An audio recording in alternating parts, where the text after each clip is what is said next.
So now stand chapter 2 the interior of the earth, यानी कि पृथ्वी का जो भीतरी भाग, पृथ्वी का भीतरी भाग।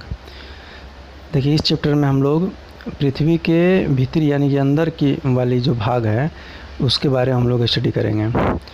देखिए यहाँ पर दिया है कि वी विल स्टडी, क्या क्या हम लोग पढ़ेंगे इसमें, तो सरफेस ऑफ द अर्थ ना, उसके बाद interior of the earth, rocks and minerals, type of rocks, rock cycle और use of rock and minerals. ये सभी पॉइंट्स के बारे में हम लोग डिस्कस करने वाले हैं इस चैप्टर में।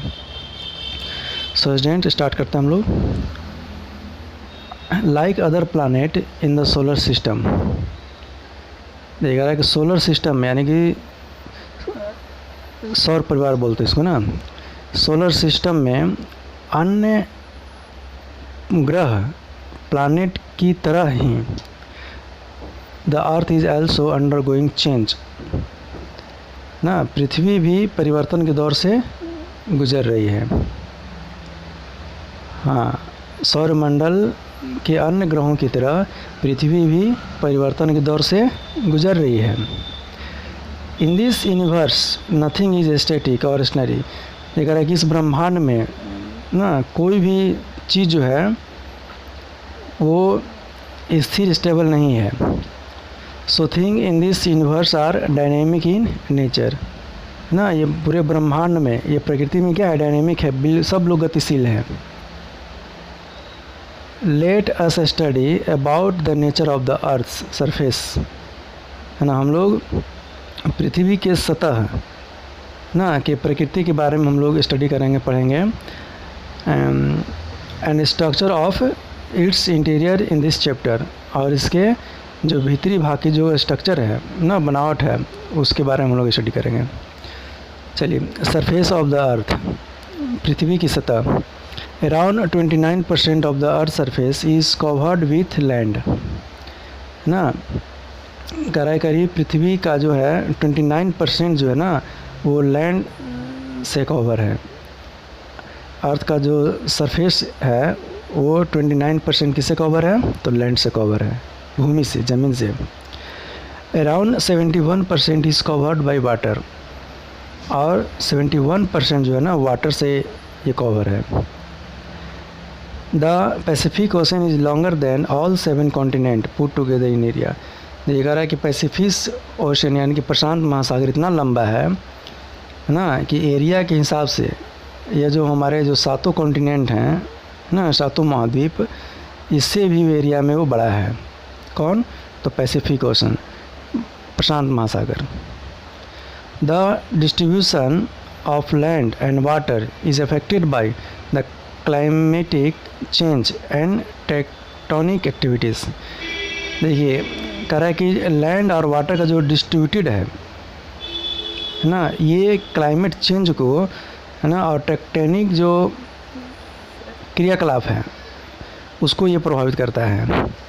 आप आगे पढ़ेंगे ना कि पृथ्वी के अंदर जो टेक्टोनिक प्लेट, बहुत सारे प्लेट्स होते हैं, तो कह रहा है कि जो लैंड और वाटर का जो डिस्ट्रीब्यूटेड है यानी कि ऐसा बंटवारा है ना कि ये क्लाइमेट चेंज और टेक्टोनिक एक्टिविटीज़ को ये क्या करते हैं, ये अफेक्टेड करते हैं, प्रभावित करते हैं। चलिए, if you see the physical map of the world you can better understand how land and water are distributed around the earth. कह रहा है कि अपने वर्ल्ड का ना फिजिकल मैप तो देखा ही होगा या फिर ग्लोब भी देखा ही होगा, तो आप इसको देख करके आप समझ सकते हैं कि कैसे लैंड और वाटर ना इस अर्थ पर ये कैसे, किस तरह से डिस्ट्रीब्यूट किया गया है। अब देखिए ग्लोब और मानचित्र देखेंगे तो सब जगह वाटर तो नहीं है, सब जगह लैंड है, कहीं लैंड मिलेगा तो कहीं वाटर मिलेगा, तो हर जगह ना ये डिस्ट्रीब्यूटेड किया गया है लैंड और वाटर को। ये हम लोग कहाँ देख सकते हैं, ये वर्ल्ड के फिजिकल मैप में ना हम देख सकते हैं इसको। The ocean floors and earth surface are both undulating and irregular, देखा रहा है कि देखिए समुद्र की जो तल है ना और पृथ्वी का जो सतह है, ये दोनों जो है ना ये बिल्कुल माने एक तरह से लहराता हुआ और अनियमित, कोई इसका कोई खास आकृति नहीं है। हाँ, तो this irregularity and shape of the surface of the earth is called relief. In the other word refers to as relief. कहा कि कोई इसका ये आकृति नहीं है ना, बिल्कुल अनियमित इसकी जो सरफेस का ना, अर्थ सरफेस का जो आकृति अनियमित है, उसको क्या बोलते हैं हम लोग? उसको बोलते हैं रिलीफ बोलते हैं. चलिए इसको देखेंगे हम लोग. तो रिलीफ का मीनिंग होता है उभरी हुई नक्काशी, है ना. यानी कहीं पहाड़ मिलेगा तो कहीं खाई मिलेगा तो कहीं नदी मिलेगा ना, तो कहीं पठार मिलेगा. ये सब अलग अलग जो है ना, ऊपर से जो है वो शेप माने इरेगुलर है,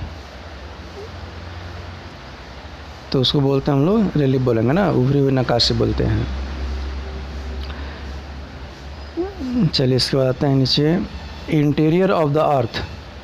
the detail study about the interior of the earth is generally done by ना जियोलॉजिस्ट. देखिए कह रहा है कि पृथ्वी के अंदर का जो भाग है ना, उसको स्टडी माने करते हैं हम लोग. तो जनरली डन बाय जियोलॉजिस्ट. किसके द्वारा ये होते हैं? तो जियोलॉजिस्ट के द्वारा. यानी कि जो भूगोलिक करता है ना, जो लोग भूगोल पृथ्वी की सारी जो जानकारियाँ जो स्टडी करते हैं, जानकारी हासिल करते हैं, उसको बोलते हैं हम लोग जियोलॉजिस्ट. हाँ, तो इनके द्वारा हम लोग जानकारी प्राप्त करते हैं. However, an elementary knowledge about the structure of the earth is necessary to understand geography.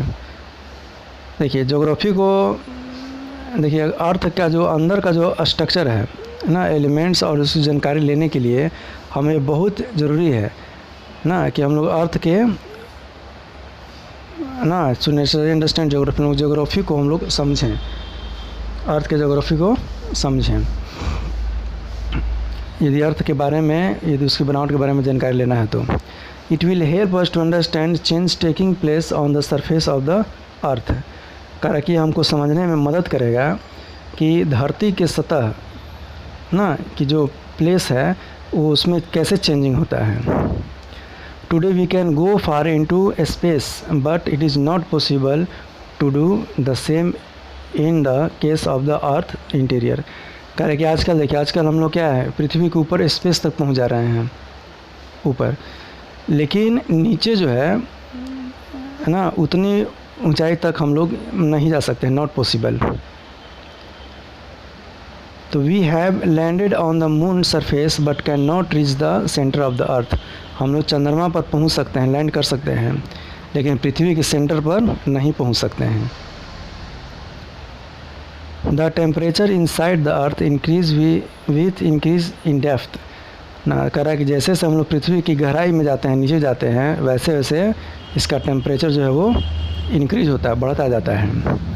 It is estimate to about 5000 degree Celsius at the centre of the earth. कह रहा है कि लगभग 5000 डिग्री सेल्सियस ना टेम्परेचर होता है. कहाँ पर? तो सेंटर ऑफ द अर्थ यानी पृथ्वी के केंद्र पर. चलिए, it is not possible to undertake direct science about the interior of the earth. करे संभव नहीं है ना कि हम लोग डायरेक्ट ना ये हम लोग माने पृथ्वी के अंदर जो है वहाँ तक हम लोग ये पहुँच जाएँ.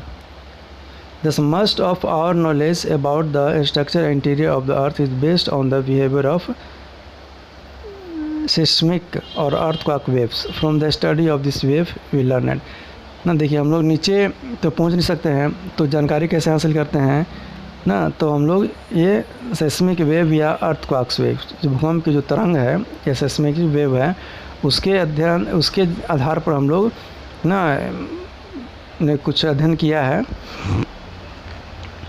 देखिए ज़मीन के अंदर कैसे खदान के लोग पता करते हैं, कुछ ऐसे किरणें नीचे छोड़ते हैं, फिर उसको छोड़ते हैं, फिर उसको एक्सेप्ट करते हैं, और जो टाइमिंग होता है ना तो उसके अकॉर्डिंग ये पता चलता है कि नीचे क्या चीज़ है ना. इसका अलग साइंस है, उसको आगे देखा जाएगा. चलिए, तो कुछ चीज़ों के बारे में पता चला क्या है. तो the interior of the earth is not composed of the same minerals. कह रहा कि जो पृथ्वी के जो अंदर का ना जो भाग है ये सेम मिनरल्स से कंपोज नहीं है, यानी कि एक तरह का जो है ना आपको मिनरल्स नहीं मिलेंगे, डिफरेंट मिलेंगे. The density of the earth materials increase gradually for the surface toward the centre. कह रहा कि जैसे जैसे हम लोग अर्थ के सेंटर की तरफ जाते हैं वैसे वैसे इसका क्या होता है, डेंसिटी बढ़ता जाता है, यानी उसका घनत्व तो बढ़ता जाता है। ठीक है, चलिए। On the basic of the varying density and other physical and chemical properties of the earth materials, तो ये कह रहा है कि जो उसका जो डेंसिटी है ना, अदर माने भौतिक और रासायनिक जो उसका गुण है वो अर्थ के मटेरियल के कारण है। द अर्थ रफली डिवाइडेड इनटू 3 कॉन्सेंट्रिक लेयर, ये कह रहा है कि जो अर्थ जो है ना वो 3 ना लेयर में उसको माने डिवाइड किया गया है। कौन कौन सा है, तो पहला क्रस्ट, मेंटल एंड कोर। ठीक है, this arrangement can compared to that of an onion with each cell on inside the other. कैसे ओनियन में अलग अलग परत होता है, एक परत को हटाते हैं तो दूसरा परत मौजूद होता है, तो उसी तरह से क्रस्ट ना और मेंटल और कोर ये ओनियन की तरह ना एक माने एक एक परत से ये है। तो ये नेक्स्ट वीडियो में देखते हैं अलग अलग परत के बारे में, क्रस्ट क्या है, मेंटल क्या है और कोर के बारे में। Thank you.